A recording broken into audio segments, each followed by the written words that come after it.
Welcome to Investing Ahead podcast. I'm Tom Curran, co-CEO and founder of Curran Wealth Management. Hello, everyone. Thank you for joining our podcast today. My topic is inflation. I've talked about it before. I've talked about it frequently before.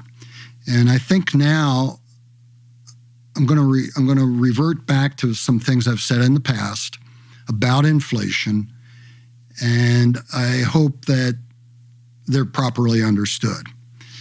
Inflation, as I've said many times before, is a long cycle, not a short cycle. And what do I mean by that? If we go back in history and look at inflation cycles which correlate to interest rates and vice versa, they move not in 1 or 2 year cycles, but multi-year cycles. That cycle could be 15, 20, 25 years. It could even be longer than that.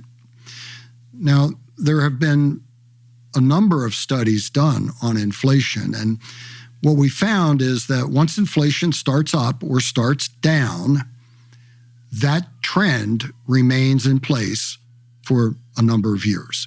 So let's talk about it a little bit. If we go back to 1980, 81, we had those terrifically high years when inflation was 14, 15%. Interest rates were as high, if not higher. Now, when inflation started going down in the early 80s, it did not go down right away.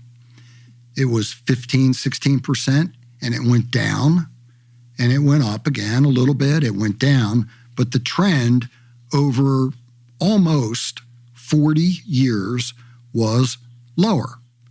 When it started, it was in the mid-teens. When it ended, it was near zero, but it wasn't a straight line. So a couple years ago, I did a homemade in the office video, and we talked about inflation. And I said it appeared that we might be at a pivot where we were going to experience higher inflation rates. And I said more than once, don't expect it to be low inflation, high inflation, over, and now we're back to whatever normalcy is. Expect that it will be years once that trend is in place. And there will be times along the way when we think it's under control. So let's go back to the pandemic, when inflation got up to nearly 10%. I was saying, well, no, don't expect it to stay at 10%. Expect it to go down, but don't expect it to go down and stay down. And even if it goes down, currently it's a little under 3%, which is substantially higher than what it was 5 years ago when it was down around 1. Expect it to go, the lows will be higher and the high inflation rates will get higher over time. So it's the trend we're talking about. So even if inflation goes down, and it has, don't expect for a moment that it will stay down and go lower. Expect that it will go higher and stay higher on a trend basis. Do I know that for sure? No. But I do know this for sure. That's the way it's worked historically over time. Now, what do we do about that? Well, what we do about it is understand that whatever we think price increases have been, they will be higher. I remember back when I was a young man, whenever we would be asking for money or requesting something from somebody's generosity, the typical response from someone who was retired was, "Son, I am on fixed income." Now, what does that mean? It means, well, your income is fixed. You're getting more or less the same thing every month, but your bills keep going up a lot. We're starting to feel that. We're hearing and feeling it now. People talk about it. They're a little skeptical, which I'm happy to see, about whether it goes down low enough to matter. So what does that mean for our planning? Well, stop and think about this for a minute. If the average rate of inflation over 100 plus years has been nearly 3.5%, and for the last 15 years, it's been well below that number, and it's below that average now at slightly less than 3%, and the average is 3.5%, that means we can go a heck of a lot higher to wind up with to meet that historical average of 3.5%. That's what it means. And that's what we should prepare for. Now, what does that mean if you're getting ready to retire? Well, it means that if you had retired in 1981, you might say, well, inflation back then was mid-teens. It was. But each year following that, not steadily, but over time, the inflation rate was lower. Well, guess what? If something's 15% and it hurts, that's a bad number, and it's 14%, it's still a bad number, but it's easier to live with than 15. 10 is a historically high number, but it's still easier to live with than 15, and it goes on and on and on until we reach that period when it's stabilized around 2. Well, now we've got the reverse of that. 2 3/4, 3 may in fact be a low number, but it's higher than it was prior to the pandemic. And that's what we need to get used to. 3, when it goes to 3, and I'm saying when it goes to 3 because if it doesn't, it's the first time we've had a inflationary cycle where that long-term increase didn't continue to occur.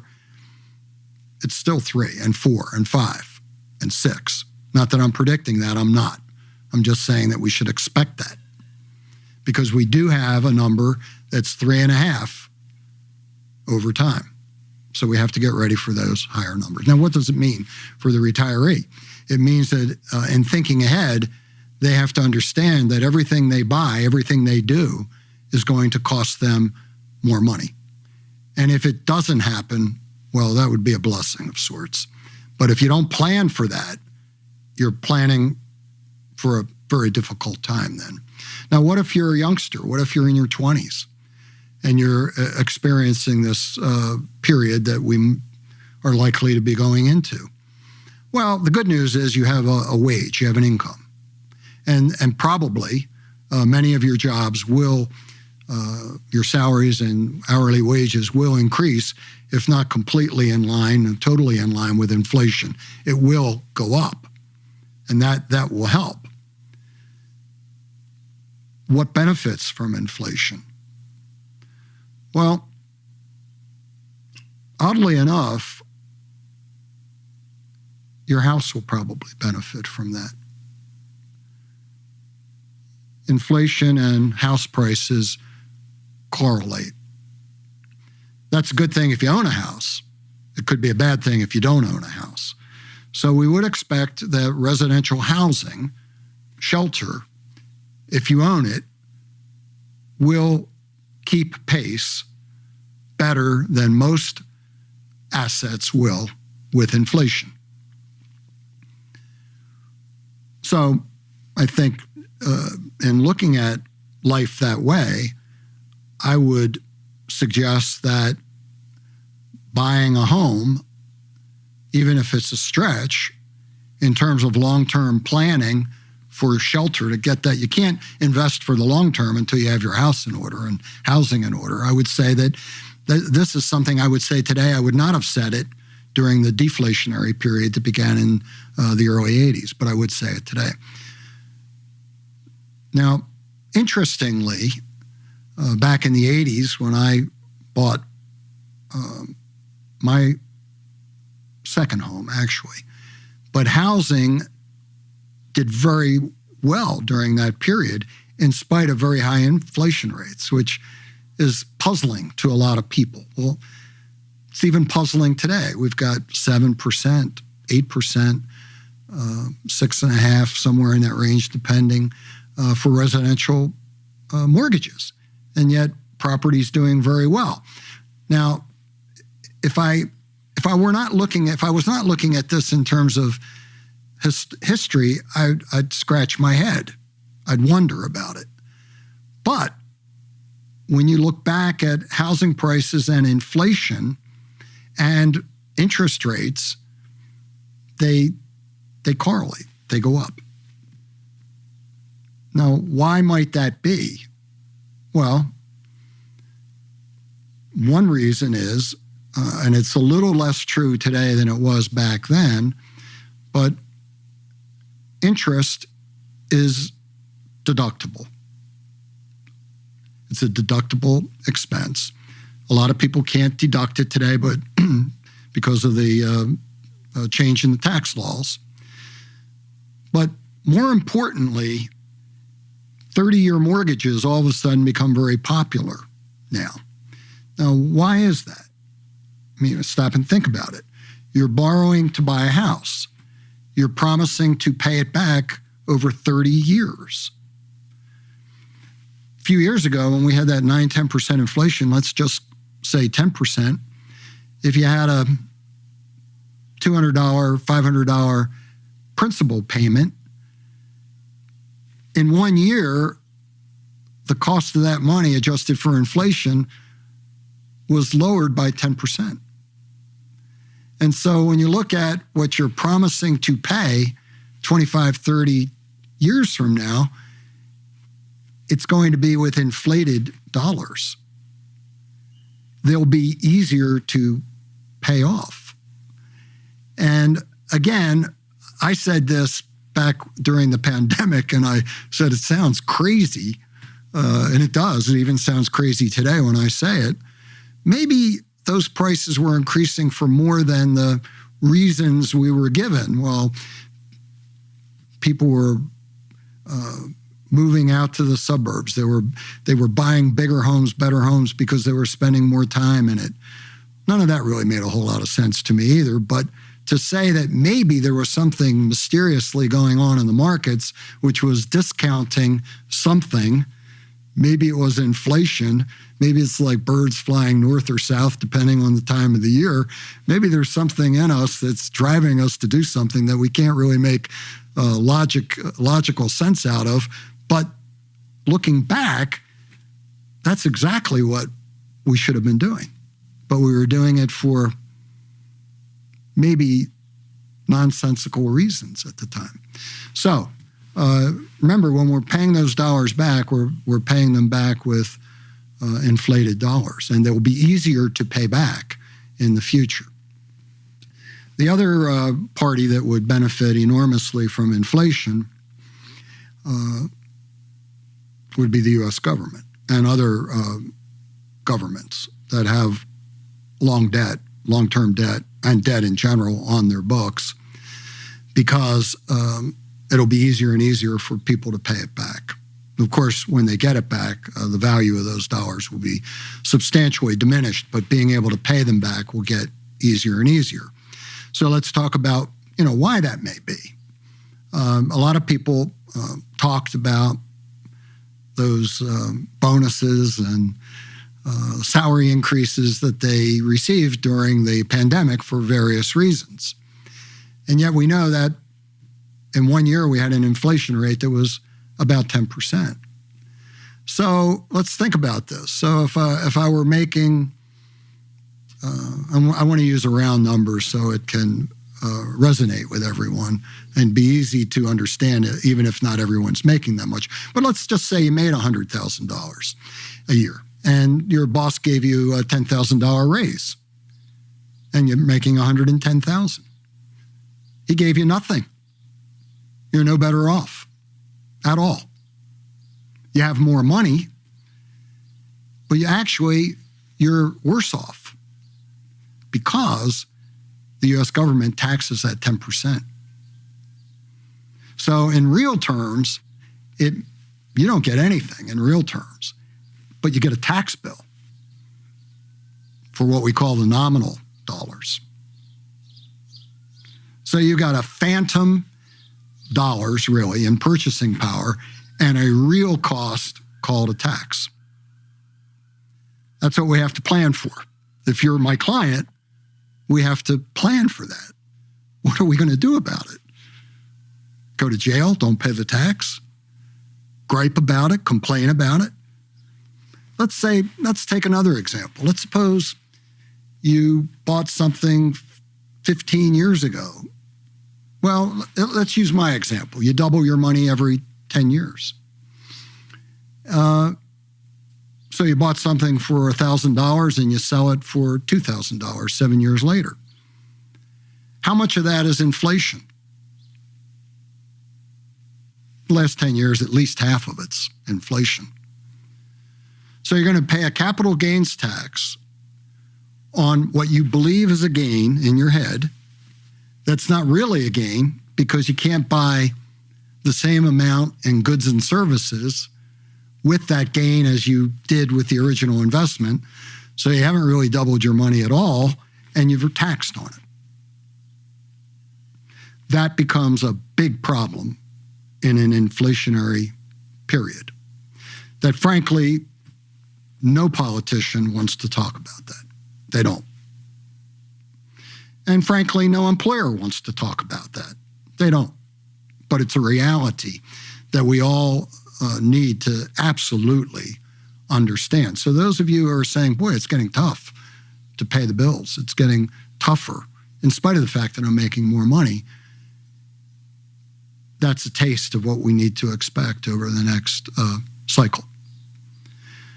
Now, when will everybody jump on board and begin to wonder about inflation rates and wonder if maybe this view that I take and some others take, that it's really a long-term phenomenon and we need to prepare for it? I think what it will take at this stage is for inflation to decline to some point and then start up again to levels that get the attention of the public and the government. And what might that look like? It might mean going down to 2.5 and going back up to over 3 or 3.5, and that I think will begin to get the attention of a number of investors, government officials, and the public in general. That's what we have to prepare for. So when I say whether you're young or whether you're older, when we look out and ask ourselves, what will we need? We need to say, well, we will need a lot more than what we thought we needed. And if we err on the side of expecting too high inflation and not too low inflation. And I would say that if I were doing that planning today, a lot of you may be familiar with Monte Carlo analysis, where they project your current assets and income and spending and tell you how likely you are to be successful over a retirement horizon. I would ask questions like, what is the inflation rate assumed to be? What is the rate of return on my assets assumed to be? Those are important questions, because if that assumption that is being given you assumes an inflation rate of anything less than 3.5%, I would ask them to go back and do it again. And the numbers I like to use for stocks and those assumptions should not be 10%. We use 7.5%. And that would be true of everything, perhaps with the exception of fixed income, where I think fixed income is likely to have higher rates of return, but not in real terms. And let me explain that. Back in the 80s, my older clients will remember vividly, and younger ones will probably know their parents telling them, we used to get 15% on 90-day CDs. They were great. They were terrific.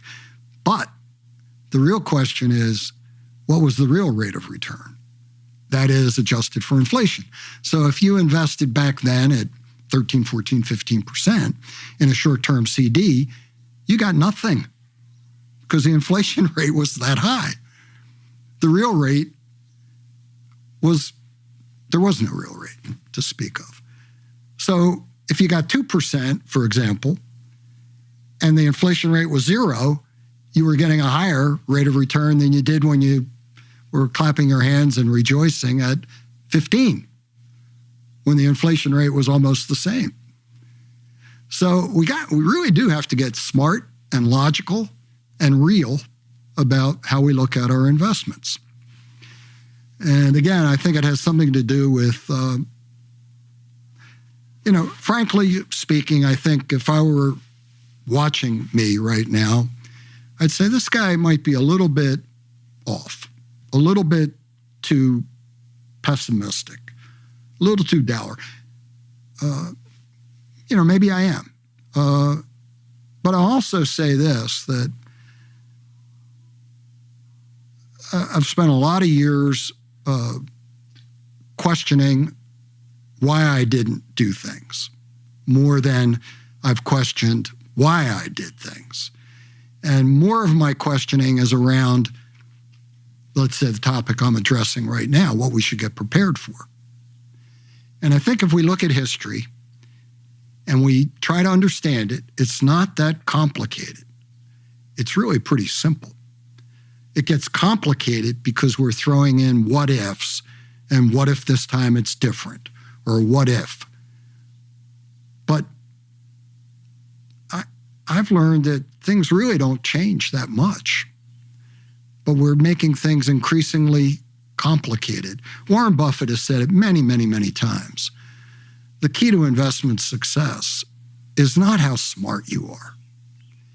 It's really about how disciplined you are. And it's the discipline that will make you successful and not your intelligence.